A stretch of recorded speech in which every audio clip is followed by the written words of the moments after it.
নমস্কার প্রিয় দর্শক বন্ধু। ভগবান আপনাদের সকলের মঙ্গল করুন এবং আপনাদের সকল মনস্কামনা পূরণ করুন, এই কামনাই করি। আমি astrologer Souvik Chakraborty. Astro solution with Souvik চ্যানেলটিতে আপনাদের স্বাগত জানাই। বন্ধুগণ, আজকে আমরা আলোচনা করব বার্ষিক রাশিফলের ভিডিওতে কালপুরুষ রাশিচক্রের সপ্তম রাশি তুলা রাশি সম্পর্কে। অর্থাৎ আজকের আলোচনা তুলা রাশির বার্ষিক রাশিফল 2025। তো চলুন জেনে নিই তুলা রাশির জাতক বা জাতিকাদের জীবনে কী কী পরিবর্তন 2025 সাল নিয়ে আসছে এবং কী কী বিষয়ে সচেতনতা অবশ্যই অবলম্বন করা দরকার। নতুন বছর রাশিচক্রের সপ্তম রাশি তুলার জাতক এবং জাতিকাদের কেমন কাটবে তা এখন জেনে নেব আমরা। জ্যোতিষ গণনা অনুসারে 2025 তুলা রাশির জাতক ও জাতিকাদের জীবনে বেশ কিছু উল্লেখযোগ্য পরিবর্তন আনছে। সুখ সমৃদ্ধি। 2025 সাল আপনার জন্য একটি আশীর্বাদ স্বরূপ হবে। আপনি যদি জমি বা বাড়ি কেনার কথা ভাবছেন, তাহলে এই কাজটি করুন মন প্রাণ দিয়ে। আপনার ইচ্ছা পূরণ অবশ্যই হবে। বছরের শুরুটা ভালো, তবে মাঝামাঝি অংশটা প্রথম ভাগের চেয়েও ভালো হবে। আপনি আপনার ইচ্ছা অনুসারে একটা নতুন গাড়ি কিনতে সক্ষম হবেন। পরিবার। 2025 সালে পরিবারের সঙ্গে বিবাদ হতে পারে। আপনার কথায় পরিবারের সদস্যরা কষ্ট পেতে পারেন। পরামর্শ হলো মার্চ পর্যন্ত কম কথা বলা এবং ভেবেচিন্তে কথা বলা। গৃহস্থালির জীবনও অবশ্যই ভালো থাকবে এবং স্বামী স্ত্রীর সম্পর্কও স্বাভাবিক থাকবে। ভালো এবং খারাপ সময়ে আপনি আপনার পরিবারের কাছ থেকেও সাহায্য পাবেন। যদি বিয়ে করতে চাইছেন, তাহলে মে মাসের পর নতুন সম্ভাবনা দেখা দিতে পারে। প্রেম জীবনের জন্য এই বছরটি খুব একটা ভালো নয়। বারবার ভুল বোঝাবুঝির সৃষ্টি হবে। অর্থনৈতিক দিক।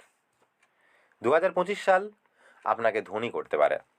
যদিও বছরের শুরুটা স্বাভাবিক হবে, কিন্তু মে মাসের পর বেতন এবং সঞ্চয় দুটোই বাড়বে। আপনি অপ্রয়োজনীয় ব্যয় করবেন না এবং ভালো সঞ্চয় করতে সক্ষম হবেন।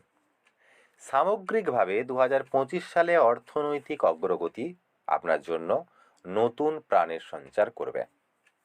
চাকরি। 2025 সাল আপনাকে চাকরির ক্ষেত্রে সাফল্য এনে দেবে। মার্চের পর চাকরি পরিবর্তনের কথা ভাবছেন, তাই ভালো চাকরিও আপনারা পেতে পারেন। মে মাসের মাঝামাঝি সময়েও পরিবর্তন সেক্ষেত্রে সম্ভব।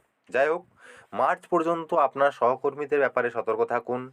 নতুন বছর আপনার জন্য পদোন্নতি এবং অগ্রগতি উভয়ই নিয়ে আসছে। ব্যবসা। ব্যবসার দিক থেকে 2025 সালটি গত বছরের তুলনায় ভালো হবে। যদিও শুরুতে লাভ কম হবে, কিন্তু মার্চের পর শনির গমন আপনার পরিকল্পনায় উন্নতি ঘটাবে এবং আপনার কাজে এর প্রভাব দেখা যাবে। ব্যবসা দ্রুত বৃদ্ধি পাবে এবং প্রচুর অগ্রগতি হবে। শিক্ষা। 2025 সাল শিক্ষার দিক থেকে কঠোর পরিশ্রমের একটি বছর হবে। আপনি যদি গুরুত্ব সহকারে পড়াশোনা না করেন, তবে আপনার ফলাফলও দুর্বল হতে পারে। আপনার যদি বাইরে গিয়ে পড়াশোনা করার ইচ্ছা থেকে থাকে, তবে আপনি সাফল্য অর্জন অবশ্যই করতে পারেন। মে মাসের পর রাহুর প্রভাবে পড়াশোনা থেকে মন বিচ্যুত হতে পারে। এমন পরিস্থিতিতে ফোকাস বজায় রাখুন, যাতে ফলাফল প্রভাবিত না হয়। স্বাস্থ্য। 2025 সালের মার্চ মাসে শনির গমনের কারণে পেট ও মুখের সমস্যা হতে পারে, তবে এটা খুব একটা উদ্বেগের বিষয় নয়। আপনি যদি আপনার স্বাস্থ্যের প্রতি যত্নবান হন, তাহলে 2025 সালটি নির্বিঘ্নে কেটে যাবে এবং আপনিও সুস্বাস্থ্য উপভোগ করতে পারবেন। সব মিলিয়ে বছরের দ্বিতীয়ার্ধে স্বাস্থ্যের দিক থেকে ভালো যাবে। এবার বলবো তুলা রাশির জন্য জ্যোতিষশাস্ত্রীয় কয়েকটি প্রতিকার 2025 সালে। আপনার সম্পর্ক বা বৈবাহিক জীবনে আকর্ষণ বাড়াতে পূর্ণিমার রাতে ডেট বা ডিনারে বাইরে যাওয়ার চেষ্টা করুন। সুযোগ, কর্মজীবনের বৃদ্ধি এবং আপনার জীবনের সঠিক দিক নির্দেশনাকে আকর্ষণ করার জন্য আপনি আপনার ক্যারিয়ারে কী অর্জন করতে চান সে সম্পর্কে ইতিবাচক নিশ্চিতকরণ দিয়ে আপনার দিন শুরু করুন। আর্থিক বাধা এবং প্রতিবন্ধকতা দূর করতে সকালে প্রথম একটি রূপালি গ্লাস থেকে জল পান করুন।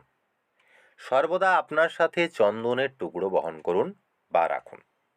তো বন্ধুরা, এই ছিল তুলা রাশির জাতক জাতিকাদের জন্য 2025 সালে বার্ষিক রাশিফল। পরবর্তী রাশি বৃশ্চিক রাশি নিয়ে খুব তাড়াতাড়ি আসবো। ততক্ষণ ভালো থাকুন, সুস্থ থাকুন, আপনাদের অসংখ্য অসংখ্য ধন্যবাদ। ওং নমো ভগবতে বাসুদেবায়।